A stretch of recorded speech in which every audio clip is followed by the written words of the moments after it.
রাশিয়ার দুটি প্রধান জ্বালানি তেল কোম্পানির ওপর যুক্তরাষ্ট্র নিষেধাজ্ঞা আরোপের পর বিশ্ববাজারে বেড়েছে জ্বালানি তেলের দাম। বৃহস্পতিবার তেলের দাম এক লাফে শতকরা 2.5 বেড়ে গেছে। দুই পরাশক্তির নতুন বৈরিতা আবার বাণিজ্য যুদ্ধের ঝুঁকি তৈরি করবে বলে মনে করছেন বিশেষজ্ঞরা। 3.5 বছর ধরে চলা ইউক্রেন রাশিয়া যুদ্ধবন্ধে আগামী কয়েকদিনের মধ্যে হাঙ্গেরিতে বৈঠকে বসার কথা ছিল যুক্তরাষ্ট্রের প্রেসিডেন্ট ডোনাল্ড ট্রাম্প ও রাশিয়ার প্রেসিডেন্ট ভ্লাদিমির পুতিনের। কিন্তু বুধবার ট্রাম্পের দেওয়া যুদ্ধবিরতি প্রস্তাবে রাশিয়া রাজি না হওয়ায় সেই বৈঠক অনির্দিষ্টকালের জন্য স্থগিত করে হোয়াইট হাউস।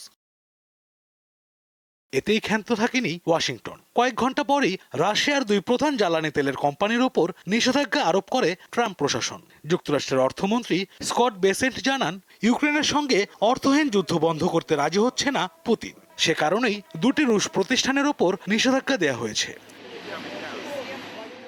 যুক্তরাষ্ট্রের অভিযোগ, রাশিয়ার রোসনেফট ও লুকোয়েল নামের প্রতিষ্ঠান দুটির তেল বিক্রির অর্থ ইউক্রেনের বিরুদ্ধে যুদ্ধে ব্যবহার করা হচ্ছে। তবে মস্কো যুদ্ধবিরতিতে রাজি হলে নিষেধাজ্ঞা প্রত্যাহারের বিষয়ে আলোচনার সুযোগ রয়েছে বলে ইঙ্গিত দিয়েছে ট্রাম্প প্রশাসন। ক্রেমলিন অবশ্য বলছে, যুক্তরাষ্ট্রের নিষেধাজ্ঞায় বিচলিত নয় রাশিয়া।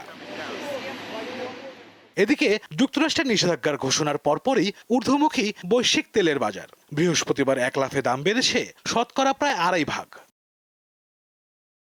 বিশেষজ্ঞরা বলছেন, যুক্তরাষ্ট্রের এই পদক্ষেপ রাশিয়ার তেলের সরবরাহকে সংকীর্ণ করবে। ফলে চাহিদা পূরণ করতে তেলের অন্য বাজারে যেতে বাধ্য হবেন ক্রেতারা।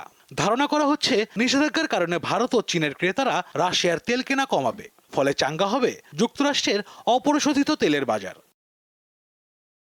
গত সপ্তাহে যুক্তরাজ্য রোসনেফেন্ট ও লুকোয়েলের ওপর নিষেধাজ্ঞা আরোপ করে। এছাড়া ইউরোপীয় ইউনিয়নের দেশগুলো রাশিয়ার বিরুদ্ধে আবারও নিষেধাজ্ঞার প্যাকেজ অনুমোদন করেছে। এর মধ্যে রাশিয়া থেকে এলএনজি আমদানি বন্ধের বিষয়টিও রয়েছে। আশরাফ শুভ, দীপ্ত, বার্তা কক্ষ।